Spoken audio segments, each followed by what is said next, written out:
I learned the hard way that my homeowners association president had more enemies than she realized, but I never expected things to spiral the way they did that sweltering August afternoon in Scottsdale, Arizona.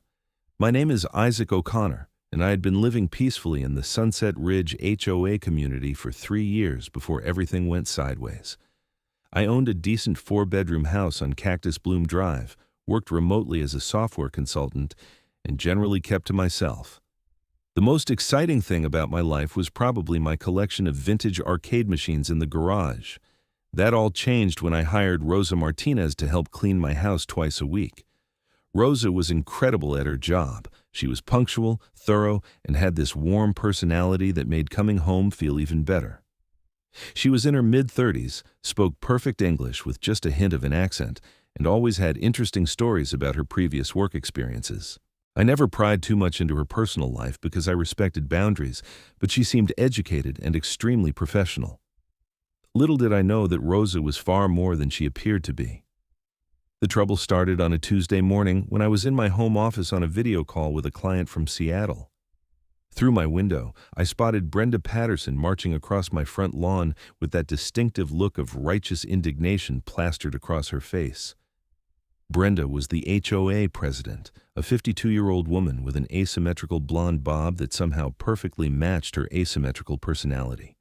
She wore her authority like a crown and treated the HOA bylaws like they were constitutional amendments.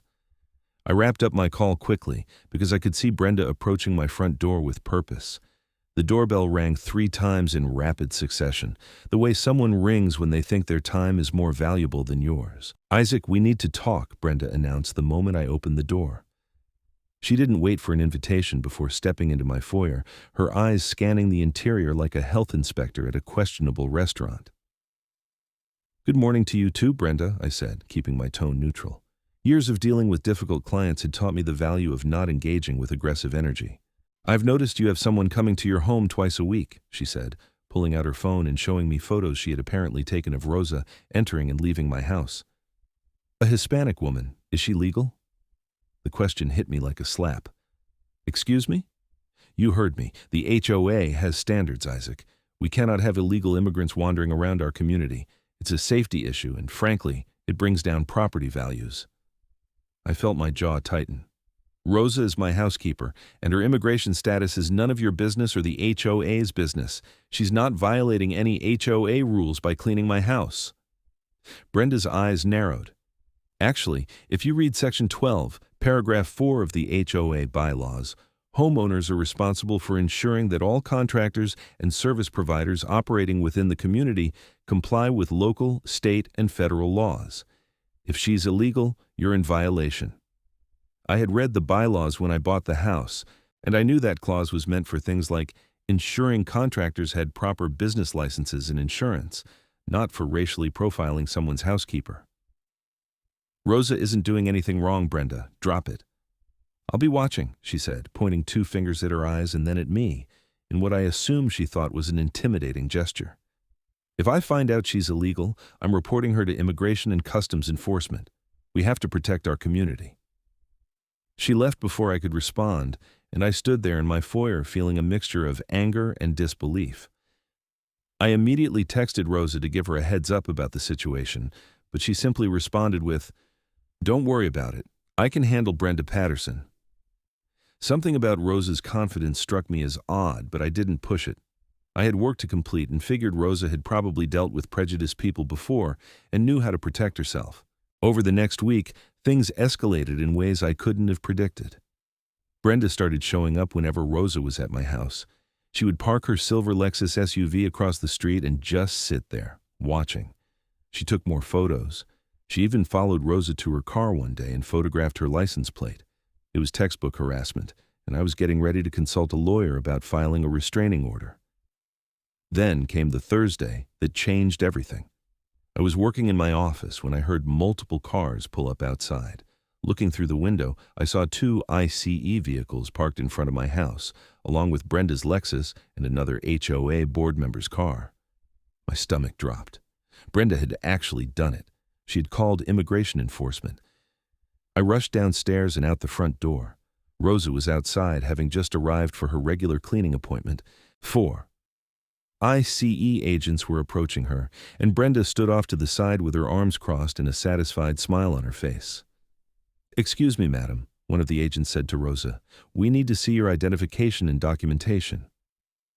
Rosa's demeanor changed in an instant.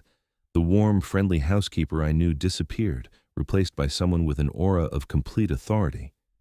She reached into her bag, but instead of pulling out a green card or passport, she produced a federal badge and identification. "Special Agent Rosa Martinez, Department of Homeland Security, Homeland Security Investigations Division," she said, her voice crisp and professional. "Badge number 74392. I've been working undercover in this region for the past 18 months investigating a human trafficking and labor exploitation ring." The ICE agents immediately stepped back, and I watched as all the blood drained from Brenda's face. One of the ICE agents pulled out his radio and started making calls, clearly verifying Rosa's identity and credentials. "Wait, what?" I heard myself say. "My housekeeper was a federal agent?" Rosa glanced at me with an apologetic look. "I'm sorry I couldn't tell you, Isaac. Your house provided good cover for my investigation. I really was cleaning it, though. That part was real." "Who called this in?" one of the ICE agents asked, though his eyes were already on Brenda. Brenda looked like she wanted to disappear into the desert sand. Well, I thought I was being a responsible citizen. How was I supposed to know? You made a false report to federal authorities based on racial profiling." Rosa cut her off, her voice cold now. "You called ICE on a federal agent because she looked Hispanic and you assumed she was undocumented. Do you understand how serious that is?" The other HOA board member, a man named Gerald who had tagged along for the spectacle, quietly got back into his car and drove away. Smart move. "I was just trying to protect the community," Brenda stammered, but her usual confidence was completely gone. "By harassing my employee?" I interjected. "By stalking her and taking photos without consent? By making racist assumptions?" One of the ICE agents, a tall man with graying hair, shook his head at Brenda. "Madam, making false reports to federal authorities is a federal offense. Interfering with an undercover federal investigation could also carry serious consequences." Rosa held up her hand. "Right now, my priority is maintaining my investigation. I'm going to need statements from everyone present, and Ms. Patterson, you and I are going to have a longer conversation." The next 2 hours were surreal. Rosa coordinated with the ICE agents, who were clearly embarrassed by the situation. They took statements from Brenda and me while Rosa made several phone calls to her superiors. Neighbors started gathering at the edges of their lawns, watching the federal vehicles and whispering among themselves. Eventually, the ICE agents left, but Rosa stayed behind. She sat in my living room, now looking professional in a way I had never seen before. She had pulled her hair back into a tight ponytail, and her entire bearing screamed law enforcement. "I owe you an explanation," she said once we were alone. "You think?" I replied, sitting across from her in complete bewilderment. Rosa sighed and leaned back in the chair. 18 months ago, HSI received credible intelligence about a human trafficking operation running through Arizona, Nevada, and Southern California. The operation was sophisticated, moving people across borders and forcing them into various forms of labor. We needed agents embedded in different communities to gather intelligence. "And you chose to be a housekeeper?" "It's perfect cover," she explained. "I can access multiple homes, interact with different people, observe patterns. Several of the victims were being placed in domestic work situations. I've been documenting everything, building cases. Your HOA community wasn't specifically targeted, but Scottsdale has been on our radar." I processed this information slowly. "So all those times you were here cleaning, you were actually investigating?" "I was doing both," Rosa said with a slight smile. "Your house really is clean, Isaac. But yes, I was also observing the neighborhood. Noting vehicles and patterns, documenting who comes and goes. This community has been useful for surveillance purposes." "Have you found anything here? Any trafficking victims?" Rosa's expression became guarded. "I can't discuss the specifics of an ongoing investigation, but let's just say your HOA president's actions today have complicated some things. I'm going to need to adjust my approach now." "What happens to Brenda?" "That depends," Rosa said. "Making a false report to federal authorities is serious, But the bigger issue is that she's now interfered with a federal investigation. My superiors are reviewing the situation. At minimum, she'll be getting a visit from an FBI agent who handles civil rights violations.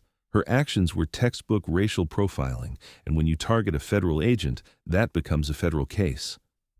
I couldn't help but feel a small sense of satisfaction at that. Good. What she did was wrong on every level, Rosa nodded. I've dealt with worse, but her level of entitlement and prejudice was remarkable. The stalking, the photos, the harassment. She thought she was untouchable because she had a little bit of power in a homeowners association. Over the next few days, the story spread through Sunset Ridge like wildfire. Brenda tried to control the narrative, claiming she had been trying to uphold the law and had no way of knowing Rosa was a federal agent, but most of the neighbors weren't buying it. Several people came forward to share their own stories of Brenda's racial profiling and harassment over the years. She had apparently questioned the immigration status of every Hispanic landscaper, pool cleaner, and contractor in the neighborhood. A week after the initial confrontation, I received a formal letter from the HOA board. Gerald and 2 other board members had called an emergency meeting and voted to remove Brenda as president, citing conduct unbecoming of the position and potential legal liability to the HOA. The letter was carefully worded to avoid admitting any wrongdoing, but made it clear that Brenda was out. Rosa continued to clean my house, though our relationship had obviously changed. She was more guarded now, less chatty about personal topics. I understood why. Her cover wasn't completely blown since she could claim she'd been working undercover specifically investigating the HOA community. But things were different between us. Then came a Saturday morning in mid-September when everything came to a head. I was having coffee on my back patio when Rosa's car pulled into my driveway, but it wasn't her regular cleaning day. She knocked on my door with urgency, and I let her in immediately. "We're moving on the trafficking operation tonight," she said without preamble. "I wanted to give you a heads up because there's going to be federal activity in this neighborhood." "In Sunset Ridge?" I asked, surprised. Rosa nodded grimly. "One of the properties 4 streets over has been serving as a safe house and distribution point. We've been watching it for months. Tonight we're executing search warrants and making arrests across 3 states simultaneously." "Who lives there?" "A couple named the Hendersons, Marcus and Patricia Henderson. They've been presenting themselves as retired teachers, but they're actually key players in the trafficking operation. They've been using their home to temporarily house victims before moving them to various forced labor situations." I felt sick. "That's the house with the American flag and the rose garden?" "That's the one," Rosa confirmed. "Appearances can be deceiving. They've been trafficking primarily women and girls from Central America, forcing them into domestic work and agricultural labor. The conditions are horrific. No pay, confiscated documents, threats against their families back home. What do you need from me?" "Just stay inside tonight after 10 p.m. There will be a significant federal presence. Homeland Security investigations, FBI, local police. We're expecting the operation to go smoothly, but these things can be unpredictable." Rosa left shortly after, and I spent the rest of the day in an anxious state.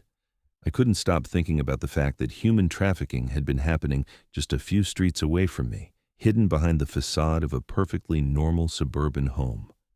That night, I positioned myself by my upstairs window with the lights off, watching. At exactly 10:15 p.m., I saw the first vehicles arrive. Black SUVs with tinted windows, marked federal vehicles, Scottsdale police cars. They moved quickly and efficiently, surrounding the Henderson property from all sides. The raid itself was anticlimactic from my vantage point.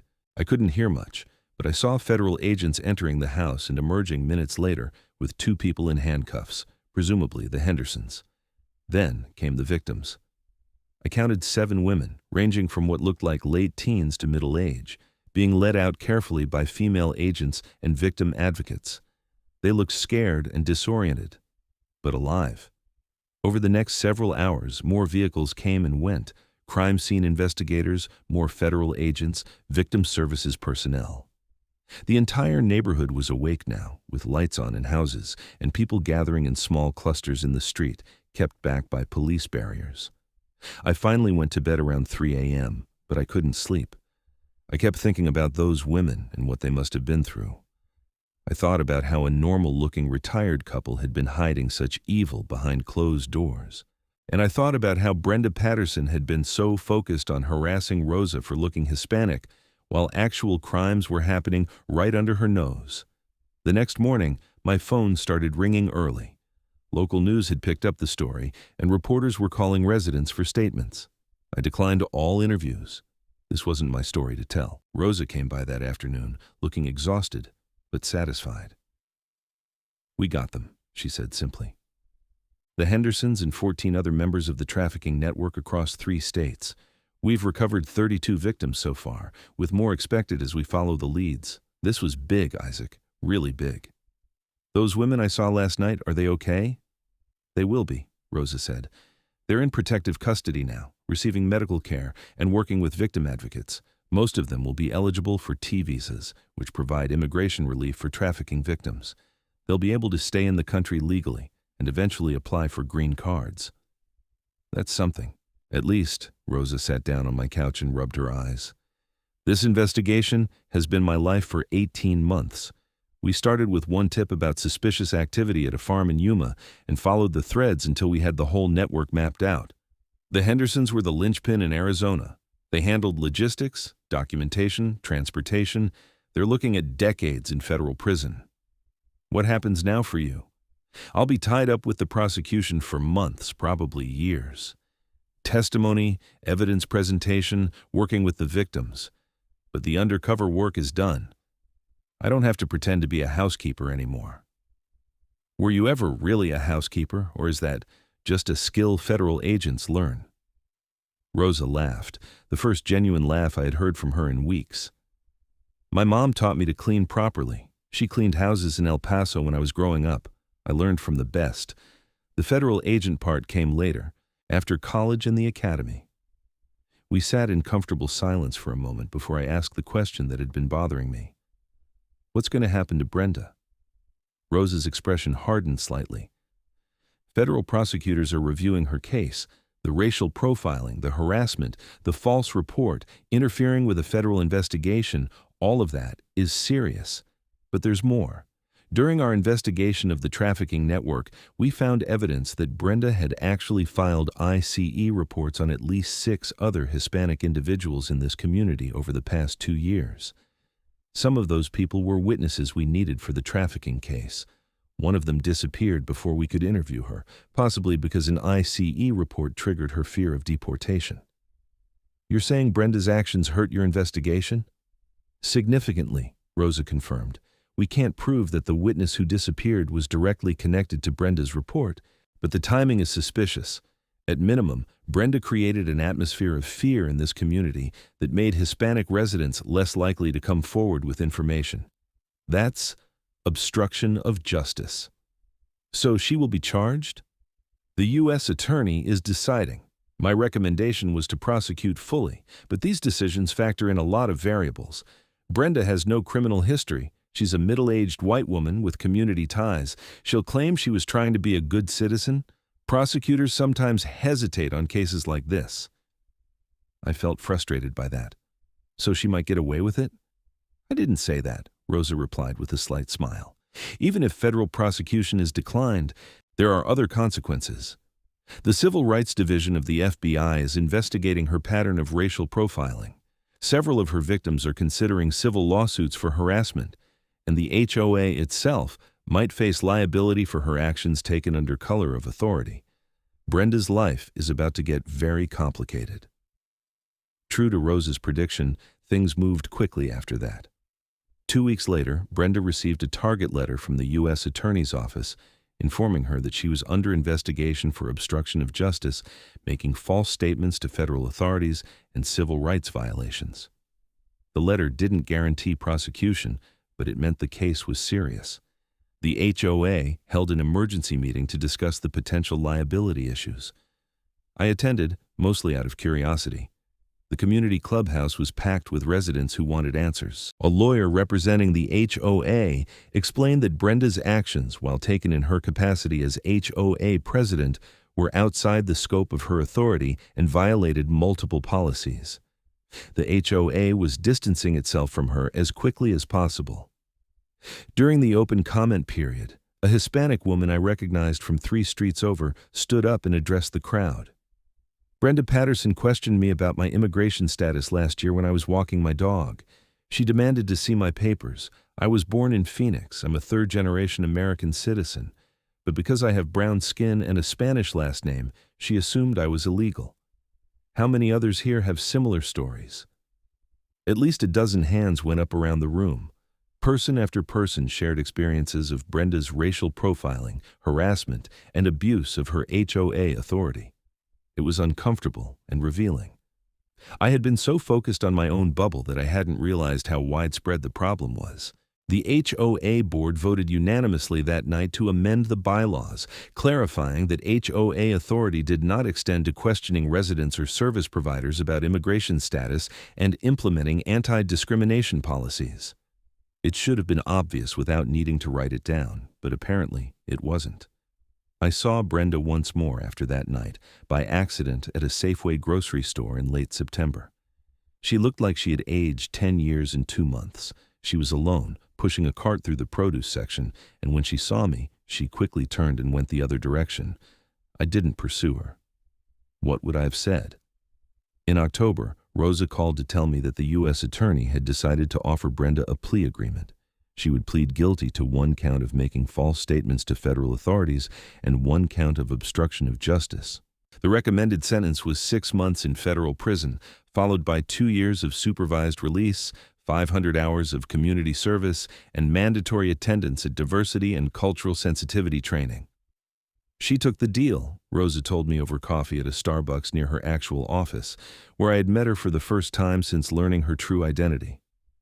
She'll self-surrender to a minimum security facility in December. 6 months seems light for everything she did, I said. Rosa shrugged. Federal sentencing guidelines account for lack of criminal history and acceptance of responsibility. She's also facing 3 civil lawsuits from people she harassed, which will cost her financially, and she'll be a convicted felon for the rest of her life. That's not nothing. I guess not. The bigger victory is the trafficking prosecution, Rosa continued, her eyes lighting up. All 14 defendants have been indicted on federal charges. The Hendersons are facing life sentences. We've identified 48 victims in total, and all of them are receiving support services. Several have already received T visas. We shut down a major trafficking pipeline. That was what really mattered, I realized. Brenda's punishment was secondary to the actual good that had been accomplished. Dozens of women had been rescued from horrific situations. A criminal network had been dismantled. Justice, in its imperfect way, was being served. What about you? I asked Rosa. What's next? I'm being reassigned, she said. There's a new investigation starting up, different operation, different role. I can't talk about the details, but I'll be staying in Arizona. Will you need someone to provide cover as your employer again? Rosa laughed. Probably not, but I meant what I said before. Your house really is clean, and you were a good client. If I ever need legitimate part-time work, I'll call you. We parted ways after that, and I drove home to Sunset Ridge thinking about how much had changed in just a few months. My quiet life had been upended by Brenda's prejudice and Rosa's secret identity, but in the end, something good had come from it. A trafficking network had been destroyed, and the community had been forced to confront its own biases. The HOA elected a new president in November, a mild-mannered accountant named David, who promised to focus on actual community issues like street maintenance and landscaping rather than policing people's identities. The atmosphere in Sunset Ridge shifted subtly after that. People seemed more aware, more careful about assumptions. Brenda self-surrendered to the federal prison camp in Phoenix on December 3rd. I didn't attend her sentencing hearing, but I read about it in the local news. The judge had been harsh in his remarks, calling her actions a shameful abuse of petty authority fueled by racial prejudice, and noting that she had interfered with the serious work of federal agents protecting vulnerable victims. The 6-month sentence stood, along with all the other conditions. I found myself thinking about the whole situation a lot in the weeks that followed. How quickly things can escalate when someone with a little bit of power decides to abuse it. How dangerous assumptions can be. How people can live next to terrible crimes and never suspect a thing because the criminals look respectable. The 7 women I had seen being led out of the Henderson house that night haunted me. I wanted to do something to help, so I contacted the victim services organization that was working with trafficking survivors and made a donation. It felt inadequate, but it was something. In January, I received a card in the mail with no return address. Inside was a handwritten note from Rosa. Isaac, thank you for being understanding about everything. The work continues. Stay vigilant and treat people with respect. Those 2 things make all the difference. RM. I pinned the card to my refrigerator as a reminder.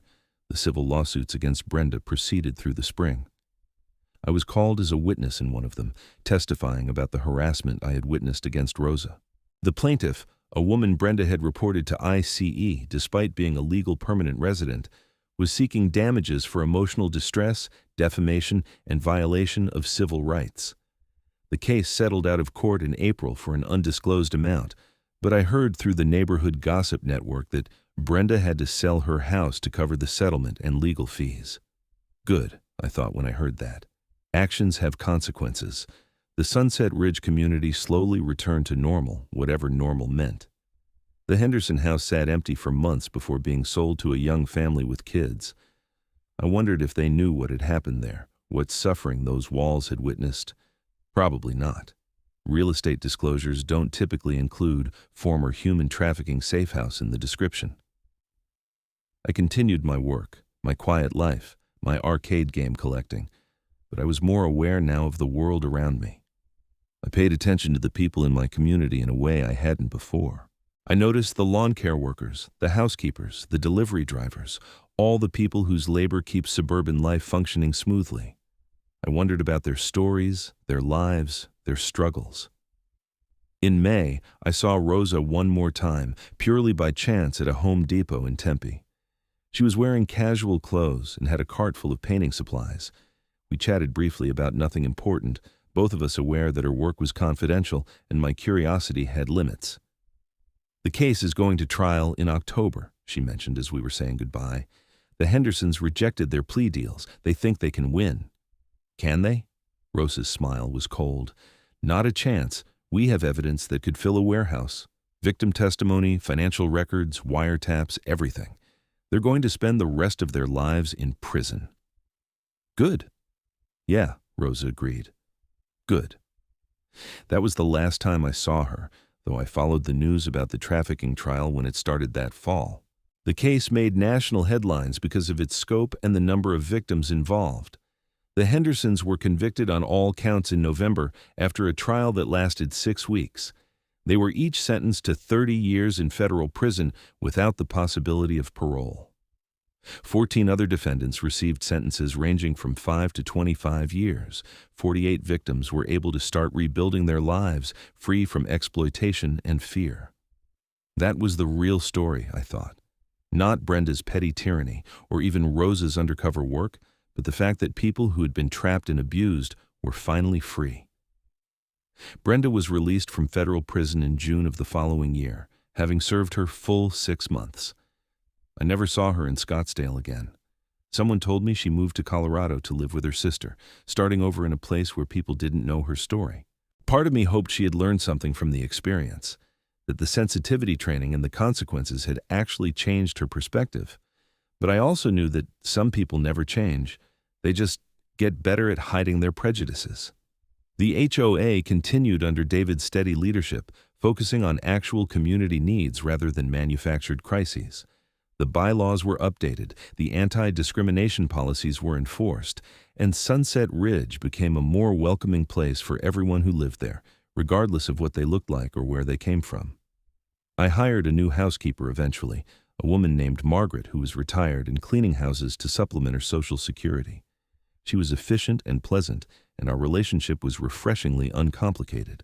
No undercover operations, no federal investigations, just someone cleaning my house in exchange for fair pay. But I never forgot Rosa and the lesson her presence in my life had taught me. Things are rarely what they seem. People carry hidden depths, both good and bad. A housekeeper might be a federal agent, a respectable retired couple might be criminals, an HOA president might be a bigot hiding behind the language of rules and community standards, and sometimes Justice actually works. Slowly, imperfectly, but it works. Traffickers go to prison, victims are freed, people who abuse their authority face consequences. It's not always satisfying, and it's never as swift as we'd like, but it happens. I still live in Sunset Ridge, in the same house on Cactus Bloom Drive. I still work remotely as a software consultant, still collect vintage arcade machines, still live my quiet life. But now I do it with my eyes a little more open, my assumptions a little more questioned, my empathy a little more developed. The whole experience, from Brenda's initial confrontation to Rosa's revelation to the trafficking raid and everything that followed, changed me in subtle ways. I'm quicker to defend people being targeted by prejudice. I'm more skeptical of authority figures who abuse their positions. I'm more aware of the invisible people who make modern life function. And every time I drive past the house where the Hendersons lived, where those 48 women were processed and exploited and treated as less than human, I'm reminded that evil can hide in plain sight, wearing a friendly face and tending a rose garden. But I'm also reminded that good people work tirelessly to fight that evil, often at great personal cost and without recognition. Rosa Martinez, whoever she really was beyond the federal badge and the undercover persona, was one of those good people. She had spent 18 months of her life pretending to be something she wasn't, gathering evidence, building a case, all to save people she had never met and probably would never see again after their initial rescue. That's heroism, I realized. Not the Hollywood version with explosions and dramatic speeches, but the quiet, persistent, unglamorous work of making the world marginally less terrible one case at a time. Brenda Patterson, on the other hand, was the opposite. She had taken her small slice of authority and used it to make life harder for people she perceived as different or less than. She had harassed, profiled, and reported people based on nothing more than the color of their skin and her own prejudices. And in doing so, she had accidentally interfered with an operation that was saving lives. The irony wasn't lost on me. Brenda thought she was protecting her community from dangerous outsiders, but she was actually harming the efforts of people who were fighting real dangers. She was so focused on the threat she imagined that she completely missed the actual criminal activity happening in her own neighborhood. That's what prejudice does, I suppose. It blinds you to reality and makes you focus on fantasies and stereotypes instead of what's actually in front of you. The story eventually faded from daily conversation in Sunset Ridge, as all stories do. New dramas emerged, new controversies erupted, new board members brought new priorities. Life moved on because that's what life does. But I never forgot, and I don't think anyone who lived through those months ever fully forgot either. We had learned something important about our community and about ourselves. We had seen how quickly things can go wrong when prejudice is allowed to flourish unchecked. And we had seen how important it is to stand up against that prejudice, even when it's uncomfortable or risky to do so. I wished I had stood up to Brenda sooner, more forcefully. I wished I had called her out publicly the first time she showed up at my house with her racist questions and assumptions. But I had been conflict-averse, preferring to keep my head down and avoid drama. It took Rosa's revelation and the subsequent fallout for me to realize that silence in the face of bigotry is itself a form of complicity. That was perhaps the most valuable lesson from the entire experience. We all have a responsibility to speak up when we see injustice, even small injustices, even uncomfortable ones. Because if we don't, those injustices compound and grow until they become something much worse. Looking back now, more than a year after that August afternoon when everything changed, I can see the whole arc of events with some clarity. A petty tyrant abused her authority. A federal agent maintained her cover. A trafficking network was destroyed. Justice was served, imperfectly but meaningfully. Lives were changed, mostly for the better. And I learned that my quiet suburban life was never as simple or as safe as I had assumed. The world intrudes whether we want it to or not. Evil exists in comfortable places. Heroes wear unlikely disguises. And sometimes, the housekeeper cleaning your bathroom is actually saving lives. I keep the house clean myself these days, mostly, though Margaret still comes by once a month for the deep cleaning I never quite manage on my own. My arcade game collection has grown. My work continues steadily. The HOA sends its monthly newsletters filled with reminders about trash pickup schedules and pool rules. Everything is normal, except now I know better than to trust the surface of things. Now I know to look deeper, question more, assume less. The people around me have stories I'll never fully know, burdens I'll never fully understand, depths I can only glimpse. That's okay. I don't need to know everything. I just need to treat everyone with the respect and dignity they deserve, regardless of what they look like or where they came from or what language their parents spoke. That's the bare minimum of human decency. And it's what Brenda Patterson failed to do. Her failure cost her 6 months of freedom, her home, her reputation, and her position of petty authority. But more importantly, it cost her victims their peace of mind, their sense of security, their belief that they belonged in their own community. Those costs can't be fully repaid or undone. They linger like shadows. The sun sets beautifully over Sunset Ridge, painting the desert sky in shades of orange and purple and gold. The houses glow in the fading light, neat rows of southwestern architecture stretching toward the mountains. It looks peaceful, prosperous, safe. And maybe it is, more or less. But I know now that appearances deceive, that safety is never guaranteed, that peace requires constant vigilance and active effort. I know that the woman cleaning your house might be a federal agent, that your respectable neighbors might be criminals, that your HOA president might be a racist who needs to be stopped. Life is complicated, messy, unpredictable. All we can do is try our best to be decent people, to stand up for what's right, to treat others with compassion and respect. Sometimes that's enough, sometimes it's not, but it's always worth doing. That's what I learned from Rosa Martinez and Brenda Patterson, and the strange, intense months when their collision disrupted my quiet life in Scottsdale.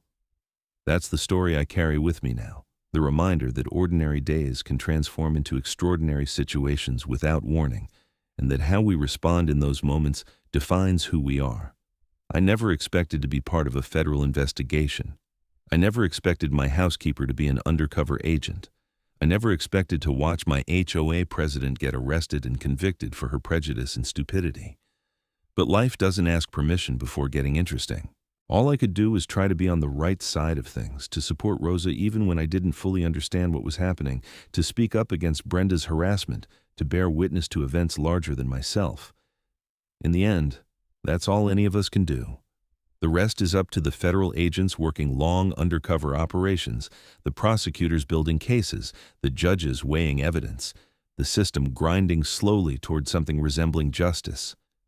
We just have to trust that it works more often than it fails, and do our small part to make that true.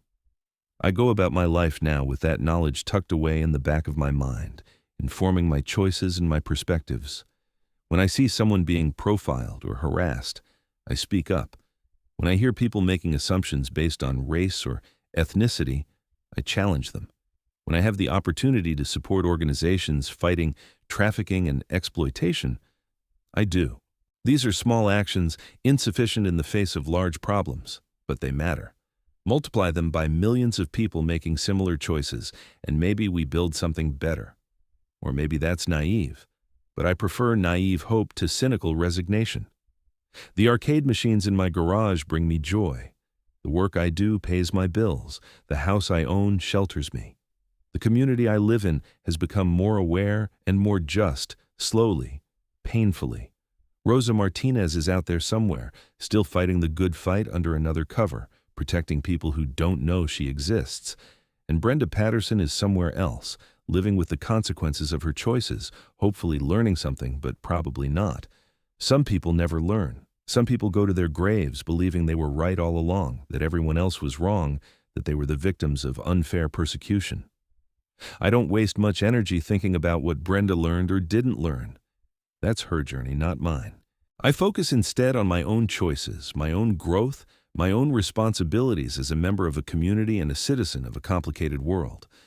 That's enough for now. That's all any of us can really control.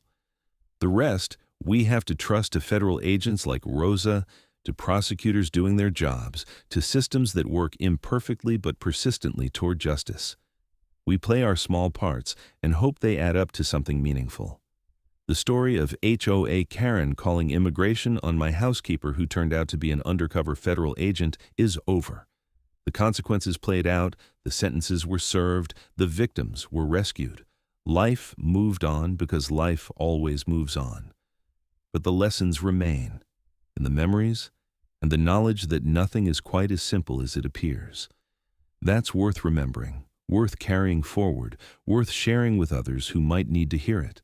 And so I do, in my own small way, in conversations with neighbors and friends, in the choices I make about how to treat people, in the awareness I bring to daily life in Sunset Ridge. The ripples spread outward from that August afternoon, touching more lives than I'll ever know, changing things in ways I can't fully measure. That's enough. That has to be enough. Because it's all we get, these small opportunities to make things marginally better, to stand up for what's right, to be decent humans in an often indecent world. We take those opportunities when they come, or we don't, and we live with the consequences either way. I choose to take them. That's what Rosa's unexpected presence in my life taught me. That's the legacy of Brenda's cautionary tale. That's the meaning I've extracted from chaos and confusion and federal raids in suburban Arizona. It's not a perfect ending, because life doesn't offer those, but it's an honest one, and a hopeful one, and one that leaves me better than I was before everything started. That's the best any of us can ask for from the difficult experiences life throws our way. The sun sets over Sunset Ridge, the desert cools, the stars come out. Tomorrow brings new challenges, new opportunities, new moments to choose decency over prejudice, action over apathy, justice over convenience. I'll face them as best I can, informed by experience, guided by conscience, hoping to make the right choices more often than the wrong ones. That's my story, the story of how my HOA president called immigration on my housekeeper, who turned out to be a federal agent, and everything that followed from that fateful collision of prejudice and justice. It's over now, mostly, though the trials continue, and the victims rebuild their lives, and the work of creating a more just world carries on. I'm just one person in one house in one community, but I saw something important unfold right in front of me. I witnessed both the worst and the best of what people can be. And I've tried to learn from both, to let the experience change me for the better, to carry forward the lessons in ways that honor the sacrifice of agents like Rosa and the suffering of the 48 victims she helped rescue. That's all this is, in the end. One man's perspective on extraordinary events that disrupted ordinary life and left everything subtly but permanently changed. Make of it what you will, learn what lessons speak to you, apply them to your own life in your own way.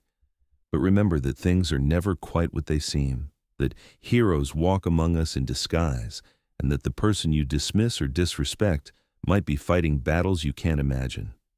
Treat everyone with dignity. Question your assumptions. Stand up against prejudice. Do the right thing, even when it's uncomfortable. Those simple principles could have prevented everything that happened. They could have saved Brenda from herself, spared her victims unnecessary suffering, made the entire painful episode unnecessary.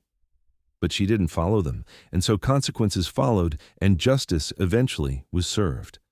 Let that be the lesson then.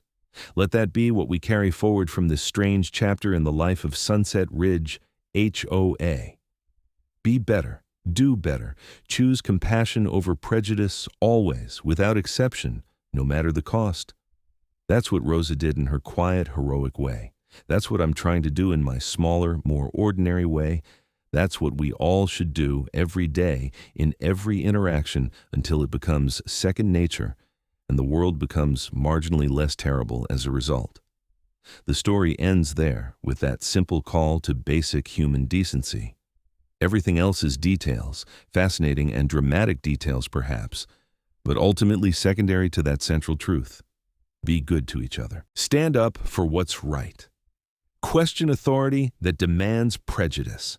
Respect the dignity of every human being. Simple principles, hard to follow, essential to justice, worth fighting for, always, even when the fight seems small and insignificant.